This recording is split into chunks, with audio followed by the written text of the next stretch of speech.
Hello friends, welcome to our channel. Daily మనము ఎలాంటి food తీసుకోవాలో ఒక వ్లాగ్ లాగా నేను చేశానండి. చాలా హెల్త్ బెనిఫిట్స్ ఉంటాయి దీనివలన. ఖచ్చితంగా మీరు కూడా ట్రై చేయండి. అయితే మనము ఏదైనా తినే ముందు మనం ఇష్టంగా చేసుకోవాలి, అదేవిధంగా ఇష్టంగా తినడం కూడా అలవాటు చేసుకోవాలండి. కొంచెం టైం తీసుకొని చేసుకున్నామంటే హెల్తీ ఫుడ్ ఖచ్చితంగా తీసుకోగలుగుతాము. ఇక్కడ నేను 3 జార్స్ తీసుకున్నానండి. 1 గ్లాస్ వాటర్ క్వాంటిటీతో, సేమ్ క్వాంటిటీతో నేను వాటర్ అనేది తీసుకున్నానండి. ఒక జార్లో నేను మెంతులు 1 స్పూన్ వరకు వేసుకుంటున్నాను. అదేవిధంగా జీరా ఉంటుంది కదా, జీలకర్ర కూడా ఒక 1/2 టేబుల్ స్పూన్ వరకు వేసుకొని దీన్ని ఓవర్ నైట్ మనము నానబెట్టుకోవాలండి. సోక్ చేసుకొని పక్కన పెట్టేసుకోవాలి. అదేవిధంగా ఇంకొక బౌల్లోకి నేను చియా సీడ్స్ 1 స్పూన్ వరకు తీసుకుంటున్నానండి. ఇంకొక జార్లోకి సబ్జా గింజలను తీసుకుంటున్నాను. ఇక్కడ వేరువేరుగా చియా సీడ్స్, సబ్జా గింజలు 2 పెడుతున్నానండి. మా వారికి సబ్జా గింజలు పడతాయి, నాకేమో చియా సీడ్స్ మట్టుకే పడతాయి. సో వేరువేరు కాబట్టి ఇద్దరికి నేను పెట్టేస్తున్నాను. ఈ విధంగా మనము కంటైనర్ జార్స్ ఉన్నాయంటే ఈజీగా మనం ఈ విధంగా క్యాప్ పెట్టుకున్నామంటే ఎలాంటి డస్ట్ కానీ చిన్న చిన్న పురుగులు లాంటివి కూడా పడకుండా ఉంటాయండి. చాలా బాగున్నాయి. ఈ కంటైనర్స్ రేట్లు అసలు ఏ విధంగా తీసుకున్నాను అనేది ఫుల్ వీడియో ఉంది, చూసేయండి. ఇక్కడ నేను బ్రేక్ఫాస్ట్కి వచ్చేసి బీన్స్ తీసుకుంటున్నానండి. రాజ్మా, కాబూలి శనగలు, పెసళ్ళు, బఠానీ, అదేవిధంగా శనగలను, ఈ 5టిని మనము సేమ్ క్వాంటిటీతో తీసుకొని ఒక జార్లోకి యాడ్ చేసి మనము వాటర్ అనేది యాడ్ చేసి ఓవర్ నైట్ వీటిని నానబెట్టుకోవాలండి. మనకి ఓవర్ నైట్ నానినాయి అంటే మార్నింగ్ ఒక 2 విజిల్లోనే కుక్ అవుతాయండి. కొద్దిగా సాల్ట్ వేసుకొని ఉడికించేసుకోవచ్చు. ఆవిరితో కూడా మనము డబల్ బాయిలింగ్ కూడా చేసుకుంటే కూడా సరిపోతుందండి. వాటర్లోనే వేయాల్సిన అవసరం లేదు. సో ఈ విధంగా వీటిని మనము చేసుకోవచ్చు. అయితే వీటిని నైట్ మట్టుకు నేను కడగనండి, జస్ట్ వాటర్ యాడ్ చేసి పక్కన పెట్టేసుకుంటాను. ఎందుకంటే ఈ మిల్లెట్స్లో కానీ ఈ బీన్స్లలో కానీ కొంచెం మనకి డస్ట్ ఫామ్ అనేది ఎక్కువగా ఉంటుంది, వెంటనే పోదు. అది బాగా నానిన తర్వాత మార్నింగ్ కడుగుతాం కదా అండి, అప్పుడు మట్టుకు చాలా ఈజీగా రిమూవ్ అయిపోతుంది. ఎలాంటి ప్రోటీన్ అయితే ఏం పోదు, బట్ ఆ విధంగా క్లీన్ చేసుకున్నామంటే చాలా బెటర్ అని చెప్పొచ్చండి. వీటిని కూడా నేను జార్లోకి వేసుకొని పక్కన పెట్టేసుకుంటున్నాను. దీంతోపాటు నేను మార్నింగ్ జావా చేస్తానండి. ఎవ్రీడే ఖచ్చితంగా జావా అనేది ఉంటుంది. ఇక్కడ నేను జొన్నలు ఉంటాయి కదా, వైట్ జొన్నలను తీసుకుంటున్నానండి. జొన్నలు మనకి హెల్త్కు చాలా బెనిఫిట్.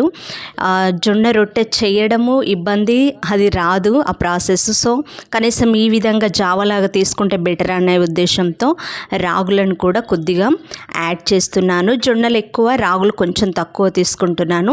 దీంతోపాటు సాబ్దన్ బియ్యం ఉంటాయి కదా అండి, వాటిని కూడా ఒక 1/2 కప్పు వరకు తీసుకొని ఈ రెండిట్లలో వాటర్ యాడ్ చేసి వీటిని కూడా ఓవర్ నైట్ నానబెట్టుకుంటున్నాను.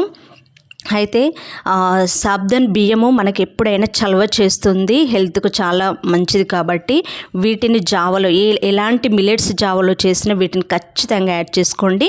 అదేవిధంగా నైట్ మాత్రమే సోక్ చేసి పెట్టుకొని మార్నింగ్ వేసుకున్నామంటే చాలా బెటర్ అండి. అయితే సాబ్దన్ బియ్యాన్ని మిక్స్ పట్టకూడదు, ఈ మిల్లెట్స్ను మట్టుకు జావను పట్టేసి ఒక హాట్ వాటర్లో కొద్దిగా సాల్ట్ వేసి ఈ మిక్సీ పట్టిన ఈ జావను మొత్తం అందులోకి యాడ్ చేసి ఫైనల్గా మనకు సాబ్దన్ బియ్యాన్ని కూడా యాడ్ చేసామంటే జావ అనేది ఈజీగా అయిపోతుంది.